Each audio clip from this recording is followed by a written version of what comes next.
Joe is just going to play a land and pass, and Tom just picked up a copy of Blighted Agent. So that's good. So he's going to cast this Blighted Agent, and we're going to see if Joe Lossett, the Miracle Man, is going to be able to blind flip a 2 to counter this Blighted Agent. It would be a miracle. He doesn't have that many 2s. I mean, he's got some Snapcaster Mages.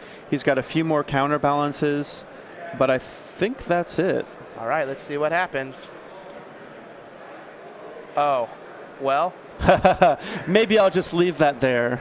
Yeah. He could crack his fetch land before the next counterbalance trigger to try to find it, but seeing that Terminus, I don't think there's a need. Now, Tom does have Force of Will and Spell Pierce in his hand, so he can use the Force of Will to counter it, and he didn't attack with his Noble Hierarch here so that he could pay for this Flusterstorm.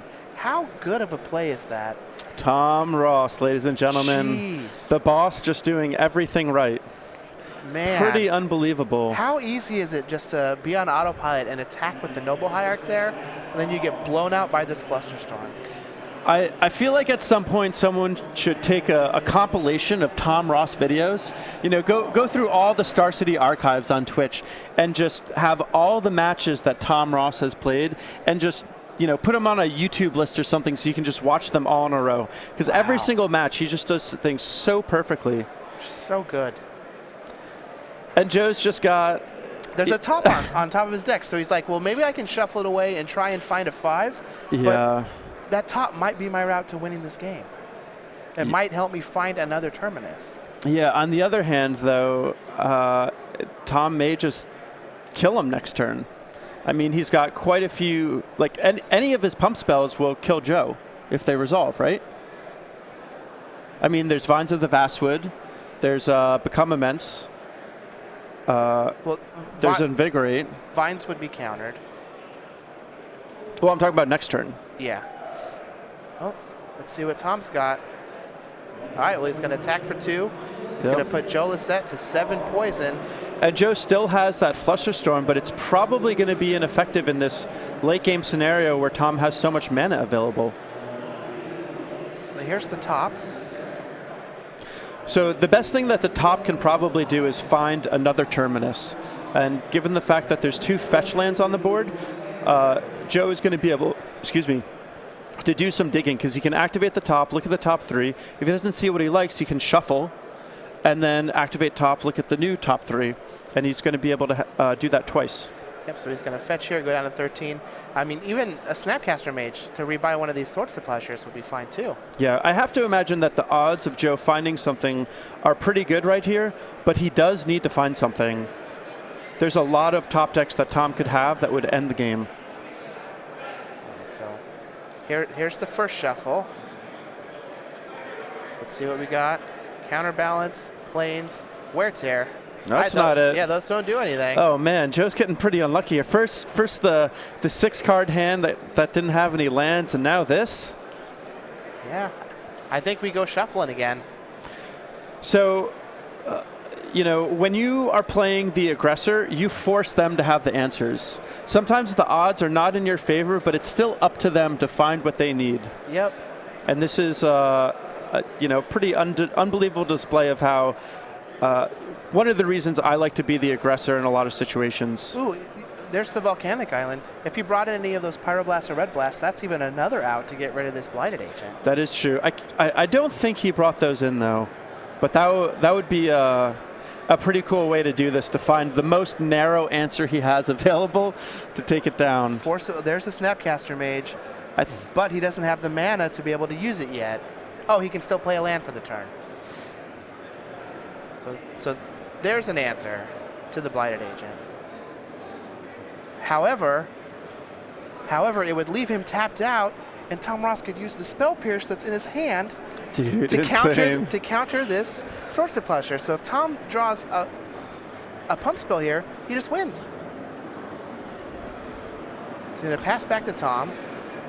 Dude, the leather jacket is just too strong. You can't beat the leather jacket. All right, so he's going to give him another turn. Going to put him down to 9. Oh, man. Up to 9. What a decider for a top 8 invite. So we're going to get one more, what we think might be one more top for Joe. He's going to draw this Snapcaster Mage. And the patience on Joe's part is pretty amazing here. I mean, he's willing again to go all the way up to 9 poison, just so long as he gives himself an opportunity to play around. Yeah, again, to play around the soft permission. So here's the Snapcaster Mage. Tom also has a Flusterstorm. So I don't know if Joe is a religious guy or not, but I have to imagine he was just saying a prayer during that last turn, hoping that this resolved. All right, so Snap is going to target a Swords to Plowshares, I think, if it resolves. And Tom's probably waving his arms in the air saying, "Don't you see my leather jacket? You can't do this to me." Man, so one of the things that I love about this matchup is how dramatic it is from start to finish. The Infect deck, it's always on the verge of killing its opponent. There's so many, with the nature of pump spells and the unblockable creatures, Tom can just do so much damage out of nowhere. Any random top deck can frequently win him the game. And Joe, on the other hand, is usually just barely threading a needle to stay alive. A lot of the times he doesn't have exactly what he needs and has to sequence things out through multiple turns, not able to cast his removal spell now because he's worried about Spell Pierce, so he has to do it next turn.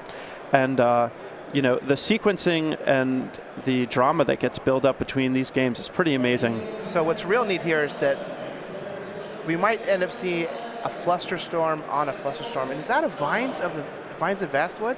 It is. Wow.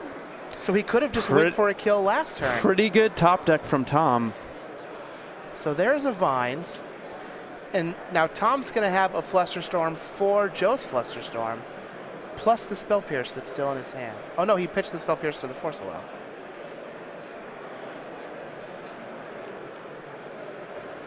Man, this is... Oh. I'm going to need a little bit of a breather before this top 8 starts. My heartstrings are getting pulled in every direction. Oh, so we've got 3 spells have been cast here. Oh, he's going to top. Force of Will. Oh, is he going to draw the Force of Will and try and counter it that way? Oh, man. The slow roll on the Vines of Vastwood. Yeah. Wow. What patience by Tom. Yeah, not making a move until he absolutely has to. And I like that on Tom's part. A lot of the times in the early part of the game, Tom wants to jam stuff, but in this late game scenario where there's counterbalances, there's tops, it's a bit more reasonable for Tom to try to be a little bit more patient because it's so much more likely that Joe has something that Tom needs to play around. Ooh, so Tom is thinking about responding. So Tom still has a Flusterstorm in his hand? He is, but he's thinking about responding to while this top trigger is on the stack. Okay. So he made him pay 1 more mana for the plow. And now he's doing this just to basically build up more storm triggers. And because the top is already tapped, Joe can't put it on top of his library. He's going to have some mana to rearrange the top 3 cards of his library, but because the top is tapped and the trigger to put it on top of the library is on the stack, it's not going to be able to do anything against this Flusterstorm. So Joe has a Flusterstorm in his hand. Oh, Joe has a Flusterstorm. There's Flusterstorms on top of Flusterstorms is what you're saying? Yeah, this is... I feel like if Tom would have just let him draw his card, then he pitches the Flusterstorm to the Force of Will to try and counter the Vines of Vastwood, and then the Flusterstorm gets to come in and clean everything up. Yeah, Tom's you might be right. Oh, so what happens now? Well, we've got triggers and targets. So we've got Snapcaster Mage, Swords to Plowshares, Vines of Vastwood, Daze, Flusterstorm. So Tom's Flusterstorm is for 5. Joe's Flusterstorm is for 6. So it's going to be, I have to imagine that I think that all 5 of Tom's copies of Flusterstorm are targeting the Swords to Plowshares. Yeah, I believe that. So for Joe's side, it gets a little bit more complicated because he can't really have them all target the Vines of the Vastwood because that's already going to be potentially countered. And so he wants to be countering the Flusterstorm triggers, I believe, from Tom. Tom does have 2 mana available to him, though. Yeah, so I don't think that this is going to work out for Joe. Yeah, I think that because Tom has 1 additional mana, this is going to end up in Tom's favor.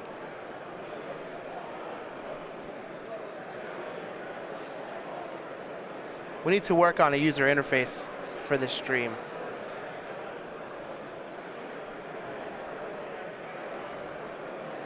So I think Tom is just going to pay for Joe's Flusterstorm enough so that some of his triggers get pushed through. The one thing that gets a little weird is Joe has 1 mana available, but I believe Tom can just pay for 2 different Flusterstorm triggers so that Joe is going to have to pay 2 mana and only has access to 1. I think that's how it is, but when you have Flusterstorms countering Flusterstorms and a bunch of spells on the stack, things get a little tricky, so we'll have to see exactly how the players work this out. Tom's were all on swords and Joe's were on Tom's Flusterstorm. So it looks like all of Tom's Flusterstorms are on Swords to Plowshares. All of Joe's Lossetts are on Tom's Flusterstorms, except 1 copy has 2.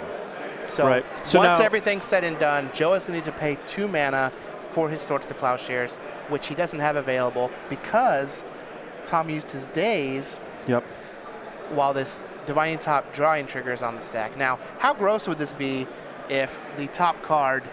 oh no, this is on Joe's turn, so it's not like a Terminus would have done anything. Right. Man, Tom Ross is real good at Magic. Tom Ross is really good, just doing everything right. The leather jacket continues to be fireproof, indestructible, just keeping Tom, safe and secure through so many matches.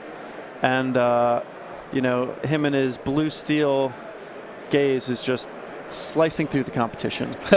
Tom had all this figured out real quick.